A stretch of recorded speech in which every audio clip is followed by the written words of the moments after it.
ஒரு 30,000 ரூபாய் செக்மெண்ட்ல ஒரு பெஸ்ட் போன் பார்த்துட்டு இருக்கீங்கன்னா இது உங்களோட கன்சிடரேஷன் லிஸ்ட்ல இருக்கலாம். இதுல நிறைய பாசிட்டிவ்ஸும் இருக்கு, ஒரு சில நெகட்டிவ்ஸும் இருக்கு. இந்த வீடியோ ஃபுல்லா பாருங்க, மறக்காம சப்ஸ்கிரைப் பட்டன் ஹிட் பண்ணி வச்சுக்கோங்க. ஃபர்ஸ்ட் இந்த பாக்ஸ்ல இருந்து ஸ்டார்ட் பண்ணிடலாம்.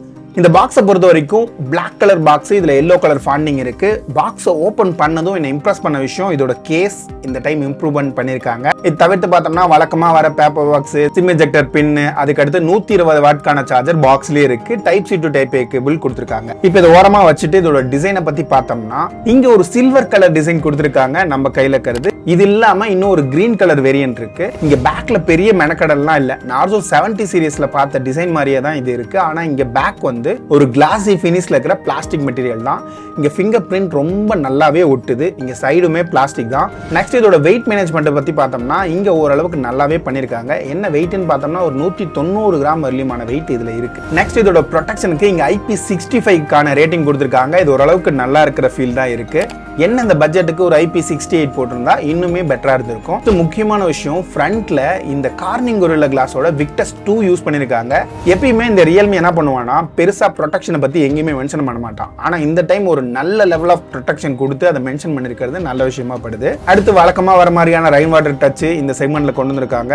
தண்ணிலாம் படுதுன்னா நீங்க யூஸ் பண்ணிக்கலாம். இப்போ இதோட ஓவர் வியூவை கொஞ்சம் வேகமாவே பார்த்தலாம். ஃபர்ஸ்ட் டாப்ல பார்த்தோம்னா ஒரு செகண்டரி ஸ்பீக்கர் கொடுத்திருக்காங்க. அதுக்கு பக்கத்துல ஒரு IR பிளாஸ்டர் கொடுத்திருக்காங்க. அதுக்கு பக்கத்துல இருக்கிறது செகண்டரி நாய்ஸ் கேன்சலேஷன் மைக். அப்படியே பாட்டம் சைடு வந்தோம்னா ஒரு பிரைமரி ஸ்பீக்கர், பக்கத்துல டைப் சி போர்ட், அதுக்கு பக்கத்துல இருக்கிறது சிம் கார்டுக்கான ப்ரொவிஷன். என்ன இந்த டைம் ஹைபிரிட் சிம் ஸ்லாட்டும் கொடுக்கல, வெறும் 2 சிம்கான சப்போர்ட் தான் கொடுத்திருக்காங்க. லெஃப்ட் சைடுல எதுவும் கிடையாது, ரைட் சைடுல வால்யூம் பட்டன்ஸும் பக்கத்துல பவர் பட்டனும் கொடுத்திருக்காங்க. அடுத்து இங்க மேஜரான ஹைலைட்னு பார்த்தோம்னா இதோட டிஸ்பிளேஸ் தான். இங்க முதல்ல கர்வ்டு டிஸ்பிளே கொடுத்திருக்காங்க. இது 120 Hz ரிஃப்ரெஷ் ரேட்டோட வருது. இது ஒரு LTPO பேனல் அப்படின்றதுனால உங்களால வேரியபிள் ரிஃப்ரெஷ் ரேட்டை நீங்க யூஸ் பண்ணிக்க முடியும்.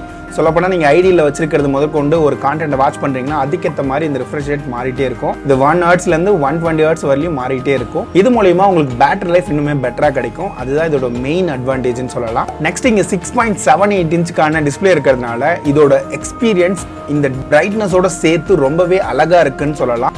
சொல்லப்போனா இந்த செக்மெண்ட்ல ஒரு 40,000 ரூபாய் செக்மெண்ட்குள்ள ஒரு பெஸ்ட் டிஸ்பிளேன்னு காட்டணும்னா இந்த போனை சொல்லலாம்.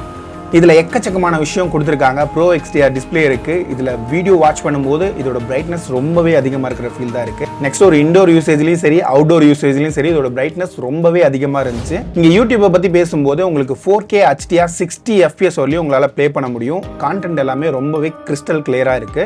அதுல எந்த இஷ்யூமே கிடையாது இந்த டிஸ்பிளே பார்ட்டை பொறுத்த வரைக்கும். அடுத்ததா இதோட இன் டிஸ்பிளே ஃபிங்கர் பிரிண்டோட எக்ஸ்பீரியன்ஸ் ரொம்பவே ஃபாஸ்டா இருந்துச்சு. இதோட ஃபேஸ் அன்லாக்கோட குவாலிட்டியுமே நல்லாவே இருக்கு. அதுல எந்த இஷ்யூமே கிடையாது. அப்ப இந்த பக்கம் ஸ்பீக்கரோட குவாலிட்டின்னு கேட்டோம்னா இங்க டுவல் ஸ்பீக்கரோட எக்ஸ்பீரியன்ஸ் இந்த பட்ஜெட்ல ரொம்பவே நல்லா இருக்குன்னு சொல்லலாம். ரொம்ப லவுடாவும் இருக்கு, கிளியராவும் இருக்கு. அப்புறம் இந்த போனோட காலிங் எக்ஸ்பீரியன்ஸ் ரொம்பவே நல்லா இருந்துச்சு இந்த செக்மெண்ட்ல. இதுல எந்த பஞ்சாயத்தையும் நான் ஃபேஸ் பண்ணல. முக்கியமா இங்க வாய்ஸ் ஓவர் என்ஆர் சப்போர்ட் கொடுத்திருந்தாலும் இப்போதைக்கு அந்த சப்போர்ட் எந்த போன்லயுமே அவைலபிளா இல்ல. நான் செக் பண்ண நிறைய போன்ஸ்ல கால் பேசும்போது டைரக்டா வாய்ஸ் ஓவர் LTEக்கு மாறிடுது 5Gலே இருந்தாலும். அந்த பஞ்சாயத்து எல்லா இடத்துலயும் 5G ரோல் அவுட் ஆகும்போது ஃபிக்ஸ் ஆகும்னு நினைக்கிறேன். பொறுத்திருந்து பார்க்கலாம். அப்புறம் இந்த 5G ஸ்பீடை பத்தி பேசும்போது உங்களுக்கு 200 Mbps ஸ்பீட் கிடைச்சிச்சு. இதை நான் செக் பண்ணும்போது இது மல்டிபிள் ஏரியாவை பொறுத்து மாறும், அங்க கிடைக்கிற சிக்னல்ஸை பொறுத்து மாறும். அப்புறம் இந்த ஸ்டோரேஜை பத்தி பேசும்போது உங்களுக்கு பேஸ்ல உங்களுக்கு UFSல 3.1 சப்போர்ட் தான் கொடுத்திருக்காங்க. அது LPDDR5X ரேமோட வருது. மற்ற எல்லா ஸ்டோரேஜ் வேரியண்ட்டும் உங்களுக்கு LPDDR5X ரேம், UFSல 4.0 சப்போர்ட் கிடைக்குது. இங்க நம்ம கையில இருக்கிறது 8GB 256GB வேரியன்ட். இதுல ரீட் அண்ட் ரைட் ஸ்பீட் ரொம்பவே அதிகமா இருந்துச்சுன்னு சொல்லலாம். சொல்லப்போனா ரீட் ஸ்பீட் பார்த்தோம்னா ஒரு 3000 Mbps வரலையும், ரைட் ஸ்பீடு ஒரு 2700 Mbps வரலையும் கிடைச்சிச்சு. இப்போ இதோட பெர்ஃபார்மன்ஸை பத்தி பேசும்போது உங்களுக்கு ஸ்னாப்டிராகனோட 7+ Gen 3 கொடுத்திருக்காங்க. இதுல AnTuTu பெஞ்ச்மார்க்கை பொறுத்த வரைக்கும் அரௌண்ட் 1.3 மில்லியன் மேல இதோட ஸ்கோர் கிடைச்சிச்சு. நெக்ஸ்ட் Geekbenchோட ஸ்கோர் ரொம்பவே சிறப்பா இருந்துச்சு. என்ன இங்க தெர்மல் த்ராட்லிங்ல உங்களுக்கு ஹெவியான த்ராட்லிங் இந்த போன் ஃபேஸ் பண்ணுது. பெரிய லெவல் ஹீட்டிங் கிடையாது, ஆனா CPU ஸ்டெபிலிட்டி அந்த அளவுக்கு சிறப்பா இல்ல இந்த போன்ல. அப்படியே இதோட 3D மார்க்கோட ஸ்ட்ரெஸ் டெஸ்ட்லயும் இதோட ஸ்டெபிலிட்டி ரொம்பவே மோசமா இருந்துச்சு. ஒரு 58% வரலியமான ஸ்டெபிலிட்டி தான் இந்த போன்ல கிடைச்சிச்சு. சரி, இதோட பெஞ்ச்மார்க் ரியல் லைஃப்ல எந்த அளவுக்கு ரிஃப்ளெக்ட் ஆகுதுன்றதை இப்ப பார்க்க போறோம். ஃபர்ஸ்ட் இதோட கேமிங் எக்ஸ்பீரியன்ஸ் பத்தி பேசும்போது உங்களுக்கு PUBGல 60 FPS சொல்லி தான் லிமிட் பண்ணிருக்காங்க. இவ்வளோ பவர்ஃபுல்லான ப்ராசஸர் கொடுத்துட்டு எதுக்குடா 60 FPS லிமிட் பண்ணிருக்கீங்கன்ற மாதிரி தான் எனக்கு தோணுச்சு. இந்த இடத்துல மேபி வரப்போற காலங்களில் ஒரு 90 FPS சப்போர்ட் கிடைக்கலாம். நெக்ஸ்ட் ஈரங்கள் மோட்ல விளையாடும் போது ஓரளவுக்கு ஸ்டேபிளான பெர்ஃபார்மன்ஸ் கிடைச்சிச்சு. ஹீட்டிங்குமே எனக்கு அந்த அளவுக்கு நோட்டீஸ் ஆகல. ஆனா உங்களுக்கு அரீனா மாதிரி நீங்க போயிடுறீங்க பப்ஜில அப்படின்னா ஃப்ரேம் டிராப் ஹெவியாவே ஃபீல் ஆகுது. நிறையவே லேக் ஆகிற ஃபீல் தான் கிடைக்குது. அந்த இடத்துல தான் உங்களுக்கு GT மோட் உங்களுக்கு கை கொடுக்க ஸ்டார்ட் ஆகும். இங்க அது பெர்ஃபார்மன்ஸை நீங்க புஷ் பண்றதுக்கு உங்களுக்கு CPU அண்ட் GPU ஃப்ரீக்வன்சியை மேக்ஸ் வரையும் உங்களால புஷ் பண்ண முடியும். அந்த இடத்துல பெர்ஃபார்மன்ஸ் உங்களுக்கு நல்லாவே இம்ப்ரூவ் ஆகிற ஃபீல் கிடைக்குது. கேமிங் எக்ஸ்பீரியன்ஸும் நல்லா ஸ்டார்ட் ஆகுது. ஆனா இது ஃபுல் 100% கேமிங் எக்ஸ்பீரியன்ஸ் நல்லா இருக்குன்ற ஃபீல் எனக்கு கிடைக்கல கடைசி வரைக்கும். இந்த இடத்துல CPU யூட்டிலைசேஷன் 100% வரையும் போச்சு கேம் விளையாடும்போது. ஆனால் GPUல ஒரு 5% வரையும் தான் புஷ் ஆச்சு. வரப்போற காலங்களில் ஆப்டிமைசேஷன் ஏதாவது பெட்டரா நடக்குதான்றதை பார்க்கலாம். நெக்ஸ்ட் இங்க கால் ஆஃப் டியூட்டி மொபைல் போறீங்கன்னா உங்களுக்கு கிளியரா 120 FPSலாம் அங்கே கிடையாது. அங்கேயும் உங்களுக்கு 90 FPS வரையும் தான் லிமிட் பண்ணிருக்காங்க. இந்த இடத்துல உங்களுக்கு கேமிங் எக்ஸ்பீரியன்ஸ் நல்லா இருந்துச்சு. ஒரு 15 to 30 மினிட்ஸ்க்கு மேலே நீங்க ப்ளே பண்றீங்கன்னா ஒரு 42ல இருந்து ஒரு 43 அந்த மாதிரி மட்டும் ஹீட்டிங் ஆகுது. இது ஒரு மாடரேட்டான ஹீட்டிங், ரொம்ப ஹெவியான ஹீட்டிங் இந்த போன்ல எனக்கு கிடைக்கல. ஆனா CODல அட்லீஸ்ட் ஒரு 120 FPS கொடுத்துருக்கணும். அதுவும் இங்க மிஸ் ஆகுறது. சரி, பர்ஃபார்மன்ஸை பார்த்தாச்சு. இப்போ இதோட பேட்டரிஸை பத்தி பேசலாம். இங்க 5500 mAh பேட்டரி கொடுத்துருக்காங்க. இது 50% சார்ஜ் ஆகிறதுக்கு எனக்கு ஒரு அரௌண்ட் 16 நிமிஷம் வரலையும் எடுத்துக்கிச்சு. இதே இந்த போன் ஃபுல் சார்ஜ் ஆகிறதுக்கு எனக்கு ஒரு 39 நிமிஷம் வரலையும் எடுத்துக்கிச்சு. இதோட பேட்டரி ஸ்கிரீன் ஆன் டைமை பொறுத்த வரைக்கும் எனக்கு 7.5 மணி நேரத்துல இருந்து 8 மணி நேரம் வரலையுமான ஸ்கிரீன் ஆன் டைம் அசால்ட்டா கிடைச்சிச்சு மாடரேட்டா யூஸ் பண்ணும்போது. அடுத்தது நான் இந்த ஹெவியா இன்னொரு டெஸ்டிங் பண்ணியிருந்தேன் கேமிங்லாம் விளையாண்டு. அந்த இடத்துல எனக்கு ஒரு 5.5 மணி நேரத்துல இருந்து 6 மணி நேரம் வரலியமான ஸ்கிரீன் ஆன் டைம் அசால்ட்டா கிடைச்சிச்சு. இந்த இடத்துல நான் ஒரு 2.25 மணி நேரத்துக்கான பப்ஜி, ஒரு அரை மணி நேரத்துக்கான COD, அது மட்டும் இல்லாம யூடியூப் ஒரு 1 hour, ஹாட்ஸ்டார் 1 hour ஸ்ட்ரீமிங் பண்ணியிருந்தேன். ஸோ இது மூலமா எனக்கு பேட்டரி லைஃப் ஓரளவுக்கு நல்லாவே கிடைச்ச ஃபீல் தான் இந்த போன்ல எனக்கு கிடைச்சிச்சு. இது உங்களோட யூசேஜ் பேட்டர்னை பொறுத்து மாறும். எந்த அப்ளிகேஷன் எவ்வளவு கன்சூம் பண்ணுதுன்னு நம்மளோட வழக்கமான பேட்டரி சார்ட் நான் இங்க மென்ஷன் பண்ணிருக்கேன், பார்த்து தெரிஞ்சுக்கோங்க. சரி, இந்த போனோட கேமரா பெர்ஃபார்மன்ஸ் பத்தி பேசும்போது உங்களுக்கு 50 மெகா பிக்சலுக்கான சோனி லைட் 600 சென்சார் தான் பேக்ல உங்களுக்கு யூஸ் பண்ணிருக்காங்க.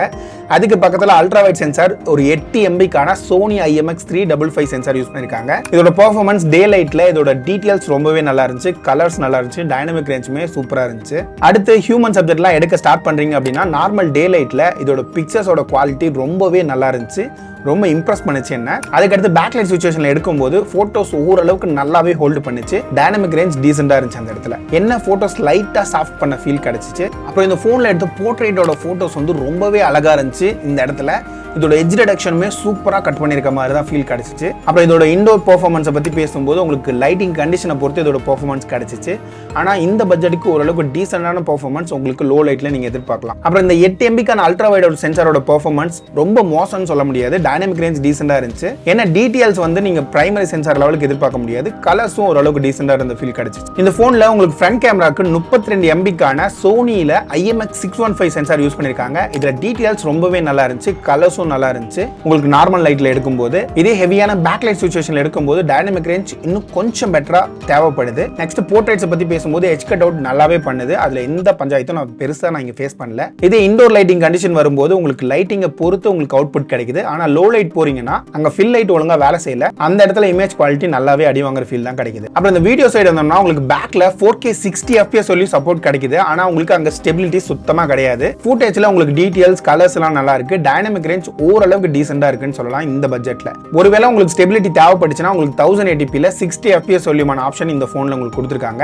ஆனா ஆச்சரியமான விஷயம் என்னன்னா உங்களுக்கு ஃப்ரண்ட் கேமரால இங்க 4K 30 FPS சொல்லியமான சப்போர்ட் கிடைக்குது. ஆனா இந்த இடத்துல உங்களுக்கு ஸ்டெபிலிட்டி கிடையாது. இங்க இதோட ஃபுட்டேஜ் வந்து அந்த அளவுக்கு கிளியரா கிடையாது பேக்ல பார்த்த லெவலுக்கு. ஆனா ஓரளவுக்கு டீசென்டான அவுட்புட் கிடைக்குது. ஆனா டைனமிக் ரேஞ்ச் அந்த அளவுக்கு சிறப்பா இல்ல பேக்லைட் சிச்சுவேஷன்ல. ஆனா இண்டோர்ல ஒரு நல்ல லைட்டிங் கண்டிஷன்ல எடுக்கும்போது இதோட வீடியோ குவாலிட்டி ஃப்ரண்ட்ல ரொம்பவே நல்லா இருந்துச்சுன்னு சொல்லலாம். சொல்ல போனா நீங்க வீலாக்கு ஒரு ஸ்டெபிலிட்டி இருக்கிற மாதிரி ஏதாவது ஒரு கிட் வச்சு யூஸ் பண்றீங்கன்னா இது ஒரு பெர்ஃபெக்ட் ஆப்ஷனா இருக்க வாய்ப்பு இருக்கு. அடுத்ததா இங்க போர்ட்ரைட் வீடியோ சப்போர்ட் வந்து உங்களுக்கு ஃப்ரண்ட் அண்ட் பேக் ரெண்டுலயுமே கொடுத்திருக்காங்க. இதுவுமே ஒரு நல்ல விஷயம் மாதிரி தான் தெரியுது. சொல்ல போனா இந்த போன்ல உங்களுக்கு போர்ட்ரைட் வீடியோவோட எட்ஜ் கட் அவுட் வந்து நல்லாவே இம்ப்ரூவ் பண்ணிருக்காங்க. இதுல இண்டோர்லயும் சரி அவுட்டோர்லயும் சரி இதோட பெர்ஃபார்மன்ஸ் எனக்கு ரொம்பவே இம்ப்ரெஸ் பண்ண மாதிரி தான் ஃபீல் ஆச்சு. அப்புறம் அடிஷனலா பார்த்தோம்னா நிறைய ப்ரோ மோட் ஆப்ஷன்ஸ் எல்லாம் கொடுத்திருக்காங்க. அது மட்டும் இல்லாம உங்களுக்கு ஸ்லோ மோஷன்ல 720pல 240 FPS வரையும் சப்போர்ட் இருக்கு. 1080pல உங்களுக்கு 120 FPS வரையும் சப்போர்ட் இருக்கு. அதுவுமே டீசென்டான குவாலிட்டில இருக்கு. இப்போ இதோட OS அப்டேட் பத்தி பேசும்போது உங்களுக்கு 3 வருஷத்துக்கான OS அப்டேட்டும் 4 வருஷத்துக்கான செக்யூரிட்டி பேட்ச் அப்டேட்டும் Realme ப்ராமிஸ் பண்ணிருக்காங்க. இங்க உங்களுக்கு Android 14 அவுட் ஆஃப் தி பாக்ஸோட வருது. இது Realme UI தான் பில்ட் பண்ணிருக்காங்க. இதுல வழக்கமா வர மாதிரி எல்லா ஃபீச்சர்ஸுமே இதுலயுமே இருக்கு. உங்களுக்கு ப்ளோட்வேர்ஸும் எக்கச்சக்கமா கொடுத்து வச்சிருப்பாங்க. அது ஈஸியா உங்களால அன்இன்ஸ்டால் பண்ண முடியும். ஃபைனலா இதோட பிரைசிங் பத்தி வருவோம். இங்க 8GB 128GB வேரியன்ட் 31,000 ரூபாய்க்கு லிஸ்ட் பண்ணிருக்காங்க. 8GB 256GB வேரியன்ட் 33,000 ரூபாய்க்கும், 12GB 256GB வேரியன்ட் உங்களுக்கு 36,000 ரூபாய்க்கும், 12GB 512GB வேரியன்ட் உங்களுக்கு 40,000 ரூபாய்க்கு லிஸ்ட் பண்ணிருக்காங்க. இந்த பிரைசிங்க்கு இந்த ஃபோன் வர்த்தா இல்லையான்னு கேட்டா நீங்க உங்களுக்கு 8GB 256GBன்ற அந்த ஒரு ஸ்டோரேஜ் வேரியன்ட் மட்டும் நீங்க கன்சிடர் பண்ணுங்க. அதுக்கு மேல போறீங்கன்னா அதோட பிரைசிங்க்கு இந்த ஃபோன் அந்த அளவுக்கு வர்த்தான ஃபீல் எனக்கு கிடைக்கல. நீங்க ஐக்யூவோட நியோ 9 Pro அசால்ட்டா வாங்கிட்டு போயிடலாம் அந்த பிரைசிங்க்கு. சரி, இப்போ இதோட பாசிட்டிவ்ஸையும் நெகட்டிவ்ஸையும் கொஞ்சம் வேகமா சம்மரைஸ் பண்ணிடுறேன். இதை வச்சு நீங்க உங்களோட பர்ச்சேஸ் டிசிஷனை அழகா எடுத்துக்கலாம். இங்க பாசிட்டிவ்ஸ்னு பார்த்தோம்னா பெட்டரான கேமரா கொடுத்துருக்காங்க. ஒரு 30,000 செக்மெண்ட் வரலையும் நீங்க கன்சிடர் பண்றீங்க அப்படின்னா. அடுத்தது உங்களுக்கு பேட்டரி லைஃப் ரொம்பவே நல்லா இருக்குன்னு சொல்லலாம். இதோட சார்ஜிங் ஸ்பீடும் நல்லா இருக்கு, ஹீட்டிங் மேனேஜ்மெண்ட் நல்லா பண்ணிருக்காங்க. உங்களுக்கு டிஸ்பிளே எக்ஸ்பீரியன்ஸ் இந்த செக்மெண்ட்ல one of the best display experience இந்த ஃபோன்ல உங்களுக்கு கிடைக்கும்.